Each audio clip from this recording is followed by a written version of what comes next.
Hello students, welcome to missile classes. अभी तक आप लोगों ने हिस्ट्री का ऑब्जेक्टिव क्वेश्चन बहुत सारे क्वेश्चन कर लिए हैं, पर आप लोगों को मैं बताने वाला हूं ना कि ओरिजिनल पेपर में किस प्रकार से क्वेश्चन छपने वाले हैं। हाँ मेरे प्यारे डियर स्टूडेंट्स एंड मेरे प्यारे प्यारे शेर और शेरनियों, आज मैं आपके सामने ओरिजिनल पेपर के अकॉर्डिंग मैं आज क्वेश्चन लेकर आया हूं जो top of the most important होने वाले हैं।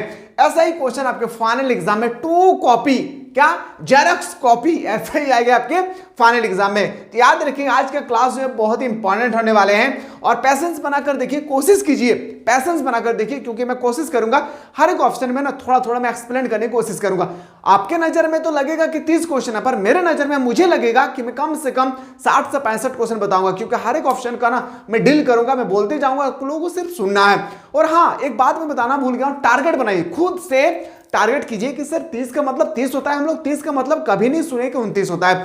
पहले से टारगेट बनाइए। अगर आप हमारे YouTube चैनल से, हमारे एप्लीकेशन से कहीं से भी स्टडी कर रहे हैं और ऑनेस्टी पूर्वक, ईमानदारी पूर्वक अगर अच्छी तरह से क्लास को अटेंड करते हैं हर एक दिन, मैं दिल से दुआ देता हूं मेरे लाल, मैं दिल से आप लोगों को कहता हूं, अगर आप ऑनेस्टी के साथ मतलब ऑनेस्टी के साथ अगर तैयारी करते हैं तो 30 में से 30 किसी को दम नहीं है कि आपको रोक दे लाने में।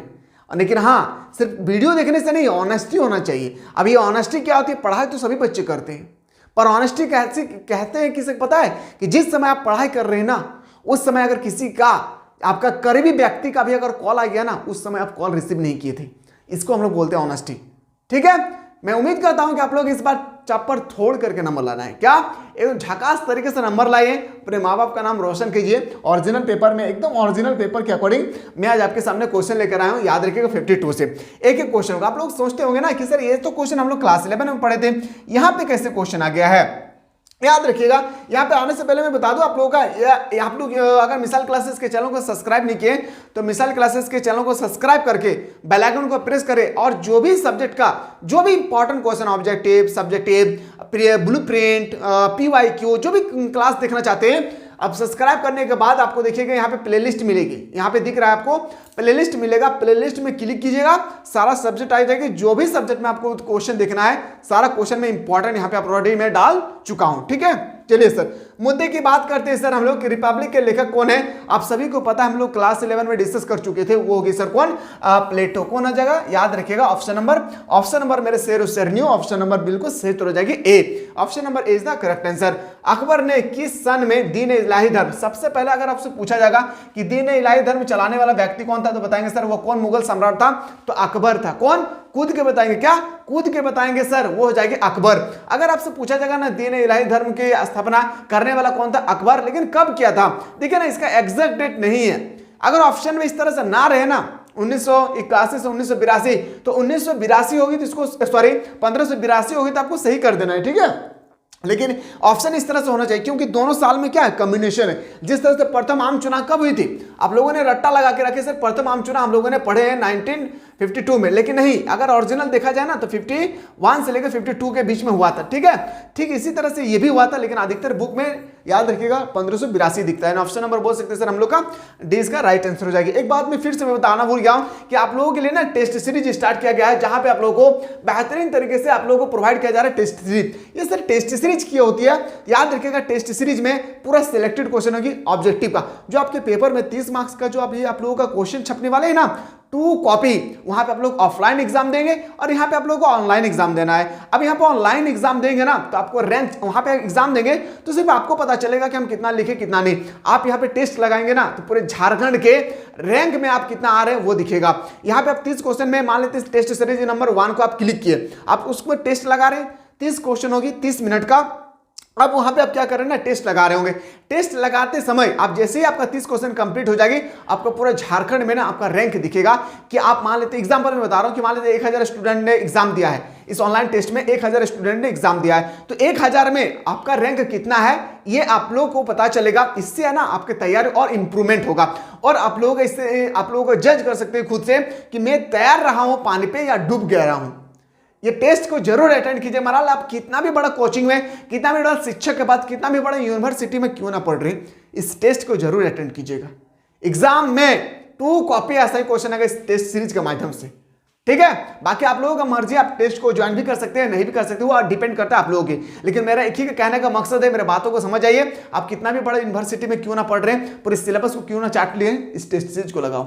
याद रखिए, ऑनलाइन टेस्ट सीरीज जो है ना, झारखंड में पहली बार स्टार्ट हुआ है, एक बार जरूर इसको ऑनलाइन टेस्ट सीरीज को ज्वाइन कीजिएगा। ठीक है, आते हैं सर क्वेश्चन कि दीवाने अशरफ का अर्थ क्या है। दीवाने अशरफ का अर्थ होता है सर राजस्व विभाग का अध्यक्ष। कौन हो जाएगी सर?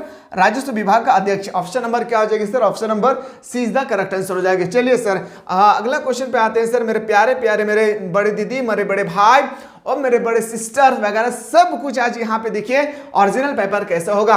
सिद्धू कानू ने विद्रोह का नेतृत्व किया था। किस विद्रोह का नेतृत्व किया था? संथाल विद्रोह का। लेकिन अगर आपसे पूछा जाएगा डेट तो बताएंगे सर 1955 में। याद रखिए, क्यों? सॉरी 1955 नहीं, सॉरी 1855 हो जाएगा। क्या हो जाएगी? 1855 में क्या था? कब क्या था? 1855 बोल सकते हैं सर हम लोग। Option number 20 the correct answer हो जाएगा। सिद्धू और कानू दो भाई थे, याद रखिएगा, जिन्होंने संथाल विद्रोह का नेतृत्व किया था 1855 में। ऑप्शन नंबर 20 का बिल्कुल राइट आंसर हो जाएगी। ईस्ट इंडिया कंपनी, याद सभी को पता, हम लोग बचपन से पढ़ते आ रहे हैं क्लास 4 से।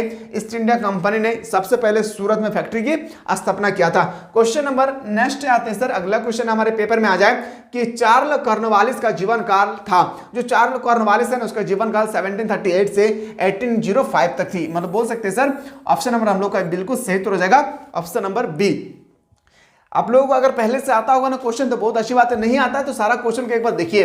पुर्तगालियों ने गोवा पर कब अधिकार किया था? देखिए ये क्वेश्चन देखा जाए एक्चुअली तो पॉलिटिकल का क्वेश्चन है, लेकिन यहाँ पे भी आपसे पेपर में छपेगी तो बोल सकते हैं सर 1510 में। कब? 1510। यानी ऑप्शन नंबर क्या हो जाएगा हम लोग को? ऑप्शन नंबर बिल्कुल सही तो हो जाएगी, सी इज द करेक्ट आंसर हो जाएगा। क्वेश्चन नेक्स्ट पे आते हैं सर। रैयतवाड़ी व्यवस्था सर्वसमान कहां लगाई गई थी? सर्वप्रथम यहाँ पे होगा, गलत लिखा हुआ है। रैयतवाड़ी व्यवस्था सर्वप्रथम कहां लागू की गई थी? कहां पे लागू की गई थी? तो आपसे पूछा गया था तो बताएंगे सर वो हो जाएगी मद्रास। याद रखिए कहां पे? मद्रास में। एक एक क्वेश्चन को एकदम चुन चुन कर मैं लाया हूं मेरे दोस्त, याद रखिएगा। लक्ष्मीबाई कहां की रानी थी? जो लक्ष्मीबाई है ना वो झांसी की रानी थी। और जो लक्ष्मीबाई है ना ये 1857 में जब हम लोगों को क्रांति हुई थी।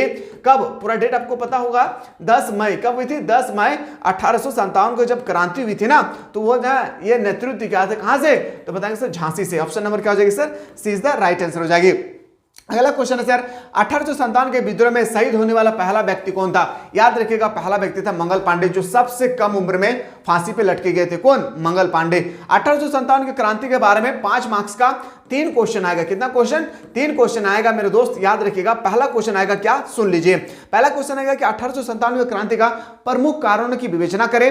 दूसरा क्वेश्चन आएगा कि 1857 की क्रांति का परिणाम क्या हुआ। तीसरा क्वेश्चन आएगा 1857 की क्रांति का विफलता मतलब समझ में आ गया ना, असफलता के क्या कारण था। तीनों में से एक क्वेश्चन आएगी और आपको तबड़तोड़ करके लिखना है। और ये कहां पे मिलेगा? मैंने अभी जस्ट बताया, प्लेलिस्ट में जाकर आप लोग देख सकते हैं। तो बोल सकते हैं सर याद रखिएगा 1857 के विद्रोह में शहीद होने वाले पहला व्यक्ति कौन? मंगल पांडे। अगला क्वेश्चन पे आते हैं कि 1857 के विद्रोह के समय भारत का गवर्नर जनरल कौन था? Top of the most important question कि जब 1857 की क्रांति हो रही थी उस समय भारत का गवर्नर जनरल कौन था? तो याद रखिएगा लॉर्ड कैनिंग। क्या हो जाएगी? Lord Canning. इन्हें बोल सकते हैं sir option number c is the बिल्कुल राइट आंसर हो जाएगी। क्वेश्चन नेक्स्ट पे आते हैं सर 17। रानी लक्ष्मीबाई को किस नाम से जाना जाता है? जो रानी लक्ष्मीबाई है उनको हम लोग जानते हैं इनमें से सभी, याद रखिएगा, छबिली, मनु, मणिकर्ण का। ऑप्शन नंबर क्या आ जाएगा सर? ऑप्शन नंबर बिल्कुल सही तो हो जाएगा, ऑप्शन नंबर डी इसका राइट आंसर हो जाएगी। क्वेश्चन नंबर नेक्स्ट पे आते हैं सर। अगला क्वेश्चन है क्वेश्चन नंबर 71। 1857 के गदर को किसे क्रांति कहा? बहुत इंपॉर्टेंट क्वेश्चन है। आप लोगों को हमें लग रहा है कि बहुत सारे स्टूडेंट इस क्वेश्चन को पहली बार देख रहे होंगे, तो इस बात को याद रखिएगा। 1857 के गदर को किसने क्रांति कहा? तो बताएंगे सर कार्ल मार्क्स ने कहा था। किसने? कार्ल मार्क्स जी ने कहा था। ऑप्शन नंबर क्या हो जाएगी? ए इसका बिल्कुल राइट आंसर हो जाएगी। 1857 के विद्रोह के समय इंग्लैंड का प्रधानमंत्री कौन था? तो याद रखिएगा कौन जाएगा? पामस्टन। कौन जाएगी? पामस्टन। ऑप्शन नंबर क्या हो जाएगा सर? ऑप्शन नंबर सी इसका करेक्ट आंसर हो जाएगी।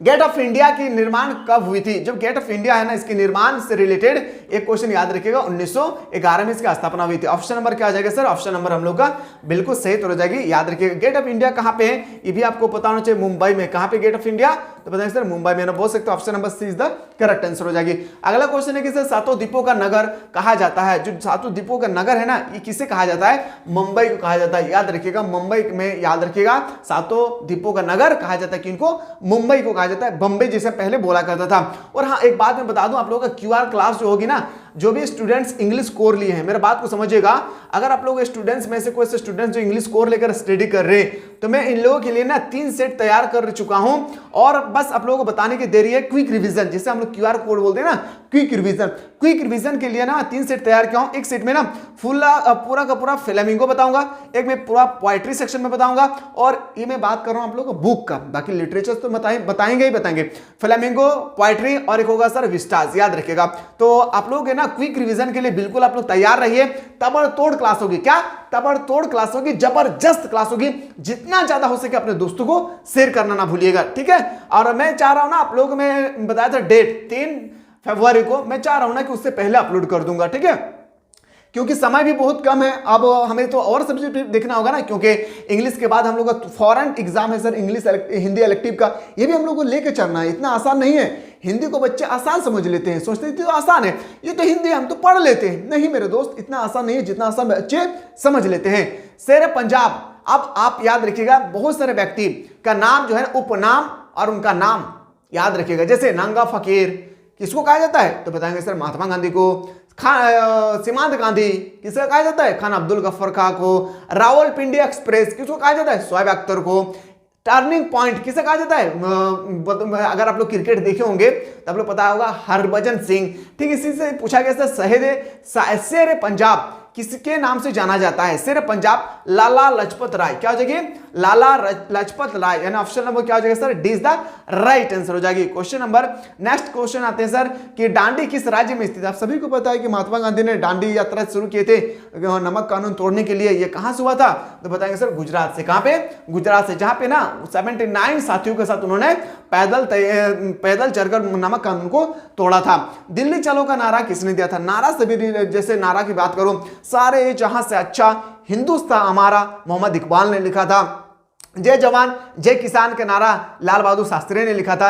जय जवान जय किसान जय विज्ञान का नारा लिखा था अटल बिहारी वाजपेयी ने। सारे जहां से अच्छा, सॉरी, दिल्ली चलो का नारा किसने दिया था, सुभाष चंद्र बोस ने दिया था। उसके बाद कि भारत छोड़ो आंदोलन की शुरुआत किसने किया था, महात्मा गांधी ने। इस तरह से ना नारा जो था, नारा से क्वेश्चन आएगा ही आएगा, कंपलसरी है। नारा और एक उपनाम, जैसे मैंने बताया नंगा फकीर किसे कहा जाता है, तो इसे महात्मा गांधी को कहा जाता है। किसी ने कहा था, मार्टिन चर्चिल ने कहा था। ठीक है, ये नारा, और अगर हिस्ट्री लेकर स्टडी करें तो नारा से एक क्वेश्चन और आपका उपनाम से एक क्वेश्चन, 2 क्वेश्चन फिक्स होगी। चंपारण सत्याग्रह का संबंध किस राज्य से है, बिहार से है। याद रखिए, सबसे पहले महात्मा गांधी ने ही किया था, किसके लिए, नील विद्रोह। और इसके बारे में हम लोगों ने इंग्लिश कोर में इंडिगो के बारे में टॉपिक पढ़े हैं ना, इसमें बेहतरीन तरीके से दिया है सिर्फ और सिर्फ चंपारण के बारे में, किसके लिए, नील विद्रोह को तोड़ने के लिए। महात्मा गांधी को सर्वप्रथम महात्मा किसने कहा था, बहुत इंपॉर्टेंट। ये जो कोई हम लोग बोलते हैं ना महात्मा गांधी, तो महात्मा को सबसे पहले महात्मा किसने कहा था, तो याद रखिए रविंद्रनाथ टैगोर। क्या याद रखना है, रविंद्रनाथ टैगोर। ऑप्शन नंबर क्या हो जाएगा sir, A is the right answer हो जाएगा। इन्होंने लिखा था राष्ट्रीय गान जन गण मन अधिनायक जय है, भारत भाई कभी दाता। ये किसने लिखा था, तो बताएंगे सर रविंद्रनाथ टैगोर ने लिखा था। और ये कौन सा भाषा में लिखा था, याद रखिएगा बंगाली में। सबसे पहले कहां पे गाया गया था, तो बताएंगे सर बंगाल में ही गाया गया था। ठीक है, ये सब याद रखिएगा, क्वेश्चन टपकेगा मेरे शेरों शेरनियों। गांधी जी किसे अपना राजनीतिक गुरु मानते थे, ये क्वेश्चन तो आप लोग बचपन से पढ़ते आ रहे सर। ये क्वेश्चन तो सोचिए कॉमन पार्ट बन चुका है। टारगेट बनाए, मैं फिर से कह रहा हूं, मैं जब आप लोगों के लिए रात 2 बजे तक स्टडी करवा सकता हूं, आप लोगों को रात 2 बजे तक मैं जब मेहनत कर सकता हूं आप लोगों के लिए, तो कम से कम कुछ दिन तो समय है ना, एक ही महीना ना, सिर्फ फरवरी महीना। अरे कम से कम 11 बजे तक, 10 से 11 बजे तक जागिए और पढ़िए मेरे दोस्त, क्योंकि ये समय हमें लग रहा है कि जिंदगी में लाखों रुपया देने के बाद भी लौट करने आने वाला है। समझ the most important of an human life. याद रखिए, समझ सभी इंसान के लिए महत्वपूर्ण है, लेकिन स्टूडेंट्स के लिए सबसे महत्वपूर्ण है। ठीक है, ये भी आप लोगों को देखना है। तो अमृतसर जलियांवाला बाग में जनसंहार हुआ था, कहां पे, तो 13 अप्रैल 1919 में हुआ था। याद रखें, सत्यपाल किचलू को, यहाँ पे सत्यपाल किचलू ने सबसे बड़ा लाफड़ा काम किया था, इसके बारे में डिस्कस करेंगे।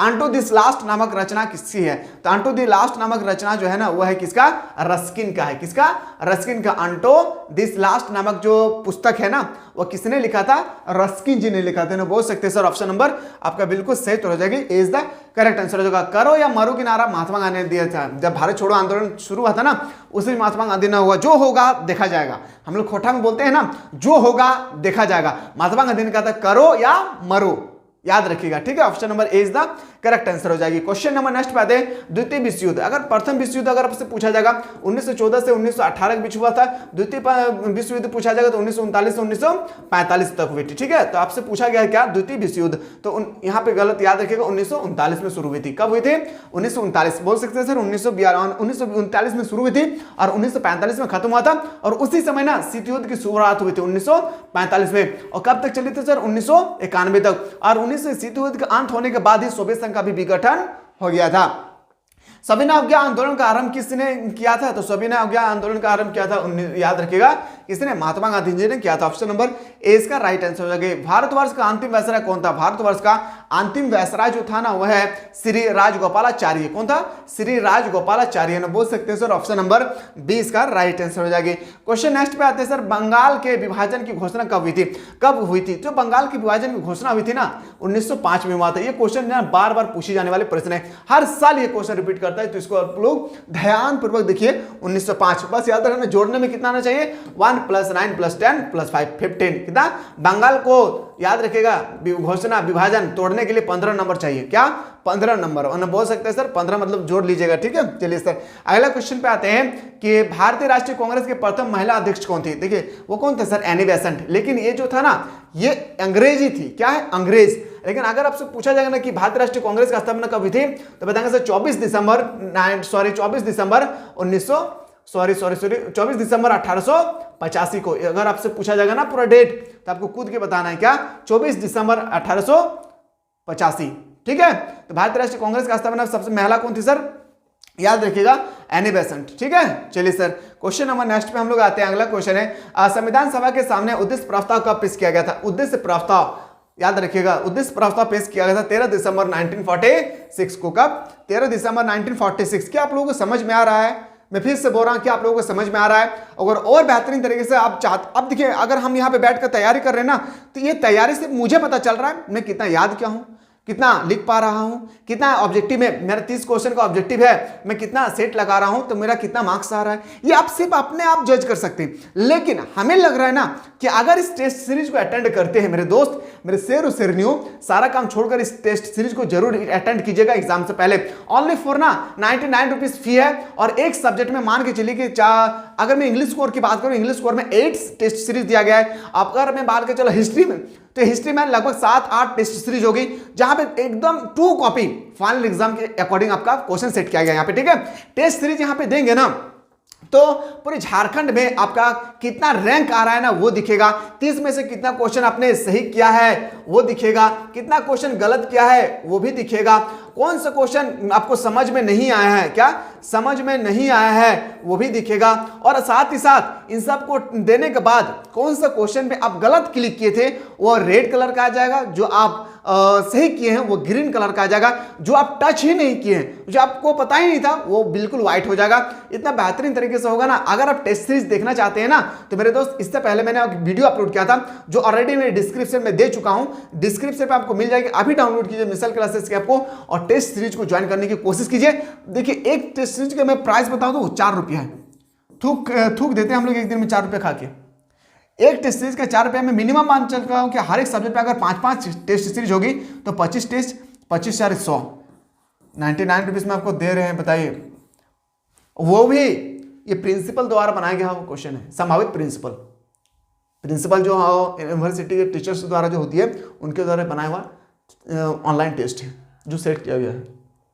कोशिश कीजिए टेस्ट सीरीज दीजिए, अपने आप को जजमेंट कीजिए कि आप कितना पानी में तैर रहे हैं, कितना पानी में डूब रहे हैं, तब तो आपको अंदाजा लगेगा ना कि मैं और स्टूडेंट से फास्ट हूं या नहीं, मुझे और कितनी पढ़ने की आवश्यकता है। इस तरह से ना कुछ हो या ना, इस टेस्ट सीरीज को लगाने के बाद अपने आप में ना एक जज्बा पैदा होगा, पढ़ने का जज्बा पैदा होगी, ठीक है। चलिए सर आते हैं सर अगला क्वेश्चन पे आते हैं 98 में कि भारतीय संविधान कब लागू किया गया था। भारतीय संविधान 26 जनवरी 1950 को लागू किया गया था। अभी हम लोग से गणतंत्र दिवस जस्ट पार हुई हम सभी के सामने से। क्वेश्चन में से स्वतंत्र भारत के प्रथम राष्ट्रपति कौन थे। सभी को पता है भारत का प्रथम राष्ट्रपति याद रखिएगा डॉक्टर राजेंद्र प्रसाद। भारत का प्रथम प्रधानमंत्री पंडित जवाहरलाल नेहरू। 2 क्वेश्चन में से क्वेश्चन आएगा प्रारूप समिति का अध्यक्ष भीमराव अम्बेडकर को कहा जाता है। प्रथम शिक्षा मंत्री अबुल कलाम आजाद, आप एपीजे अब्दुल कलाम नहीं, अबुल कलाम आजाद।